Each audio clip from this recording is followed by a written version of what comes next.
नशरो फिरोज़ खां ख़बर शामिल कयूं पिया। मंसूर मलिक जी रिपोर्ट मुताबिक़ मोरो प्रेस क्लब में जसकम सिंध जे अॻूणे वाइस चेयरमैन डॉक्टर नियाज़ कालानी, पुनल सारियो, कामरेड आसिफ राहूजो, कामरेड मोहम्मद अमीन कलोड़ो, कामरेड इम्तियाज़ आज़ाद खोसो ऐं ॿियनि सां गॾिजी प्रेस कॉन्फ्रेंस कंदे चयो त असां क़ौमी कारकुननि हमेशह सिंध ऐं सिंध जे माण्हुनि जे हक़नि जी ॻाल्हि कई आहे, पर उन सचाईअ जी बदौलत असां मथां कूड़ा केस दाख़िल करे ही साए खामोश करण जी कोशिश कई वई आहे।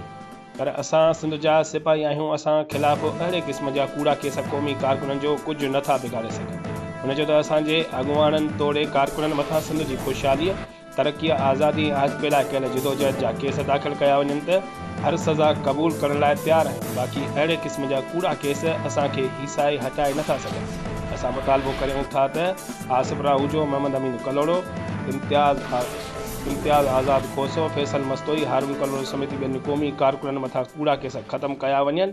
ॿी सूरत में सख़्त एहतजाज कयो वञे। हुन मौक़े ते comrade Bilawal diary, Jahangir Solanki, Jagdish Kumar, Ibrar mori, Abdul मालिक अबड़ो, साईं बख्शू बुर्रो ऐं ॿिया पिणु मौजूदु।